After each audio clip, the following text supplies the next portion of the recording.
If you were to tell me at the start of 2022 that I would bend every possible rule there was to get this game into my shortlist for this year's Game of the Year, I'd never have believed you. Death Stranding is a game I was never going to play, perhaps never even supposed to play. I wasn't a kid that fell down the Metal Gear rabbit hole, so the Hideo Kojima name didn't come with the same gravity it does for so many others. The same people that before seeing anything more than a screenshot for this game were day one buyers and crowning it their Game of the Year back in 2019. Upon its initial release, some people managed to see the magic of Death Stranding, while many others saw it as a fall from grace from the same auteur that carried an entire genre for 20 plus years with Metal Gear Solid. As a new player, as a player without bias towards the game's creative genius that is Kojima, and maybe most importantly, as someone who let the hype die down before experiencing this game for what it actually is and not what it could be, I feel I'm in a good spot to ask, should you buy Death Stranding? In short, yes, but let's talk about why.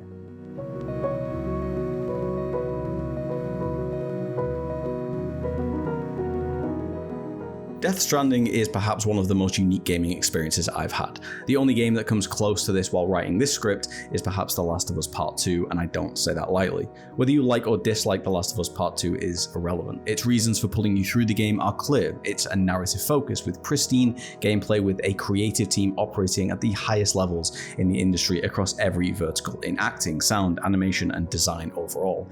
It's excellent. It's a mixture of filmmaking prowess at its best and gaming merged into one single beautiful symphony of gaming, where you find your emotions matching that of each character at almost every turn to culminate in one of gaming's best pieces of work and art we have to offer. But Death Stranding isn't any of that. It's slow, it's methodical, it's draining, occasionally micromanaged, narratively drawn out, and sometimes convoluted in Kojima's classical way. But somehow Death Stranding still manages to be one of the definitive examples of gaming at its best. Death Stranding cannot exist in any other medium and give you the same feeling it manages to deliver perfectly. In 2023, we will see The Last of Us as a HBO show. It will bring in new fans and new people. It will have people fall in love with that world and those characters and the story me and you fell in love with. I don't think it's possible to do that with a game like Death Stranding, because Death Stranding is uniquely a game. Death Stranding is perhaps the single best example of why you can't just watch a let's play or live stream of a game to get the full experience. You wouldn't say you saw and experienced The Godfather because you read the script, or experienced Stairway to Heaven because you read the lyrics. At the risk of sounding absolutely pretentious, it is a game you have to play to fully experience what Kojima is trying to do here. To quote, get it, you have to partake in the unique thing that makes a game, and that's its gameplay. It is incredibly easy to look at Death Stranding and see what has been dubbed as the strand-like gameplay and think, nope, none of that is for me, and I get it. At the start of this review, I mentioned all of the reasons I didn't get this game. The single turning point for me, however, was hearing girlfriend reviews describe their experience as this. Kojima doesn't want you to suffer. He wants you to reduce the suffering of others. On hearing that, I was hooked. The idea that I could experience what is effectively socialism the game with a bunch of like-minded players was all I needed, and this is the beautiful core of the heart of Death Stranding. It's a collective experience. You can listen to me or Donkey or SkillUp or anyone else talk about this game, but ultimately the only way you will truly know if Death Stranding is for you is taking the plunge and playing it. I implore you to seek out one element of this game, be it story, graphics, gameplay, its social elements, or even Kojima himself at this point. Find something, anything, and use it as your catalyst to take a chance on this game like I did. The gameplay itself is grueling, it's frustrating even. It can be slow and arduous at times, especially for the initial hours when you invest time into it. But you come to realize that over the course of the game, that every step you take makes someone else's that little bit easier, and that is tantalizingly just peak gaming. Every material drop you make, every ladder you leave, every piece of rope you leave behind for someone else, and every warning sign to help another player is something that makes another random player's experience that little bit easier. All because you exist in this world with them and chose to make it better for them. You will never meet them, you will never speak to them, but there is a serenity that flows through Death Stranding. Every time a random encounter is aided by someone that has taken those steps before you, you feel their presence and their journey before you. The core gameplay isn't something I would describe as fun, but I also wouldn't describe some of the greatest films and games I've experienced as fun either. But they're rewarding, and Death Stranding is probably the most solitary yet rewarding experience I've had as a gamer in years. Its harsh reality puts a smile on your face simply because of the value you inevitably bring to its world. Every environment from the beginning is made and crafted to be jarring and strenuous when handled or viewed alone. The opening hours of struggle are there to not only drive home the social gameplay hook when it arrives, but the narrative as well. To connect and repair a broken America is Sam's objective and therefore yours. I won't spoil anything, but I wasn't overly interested in the story of Death Stranding.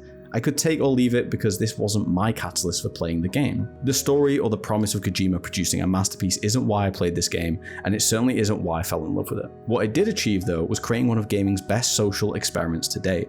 I didn't finish my day job and load up my PlayStation 5 to progress the story or check in on characters. I didn't care. I did it to make one more trip, one more delivery, to help one more player who will never know what I did for them. But I knew, if you love the sound of any of that, the feeling of communal serenity, despite your own struggles up every hill and through every valley, Death Stranding might just be for you. It's a special experience. That said, I don't think this is a game you recommend to a friend or a work colleague. If a stranger asks you about your gaming hobby, Death Stranding might just be a little secret you keep. It's a special experience, like I said, but it shines its brightest when you encounter another player in the real world.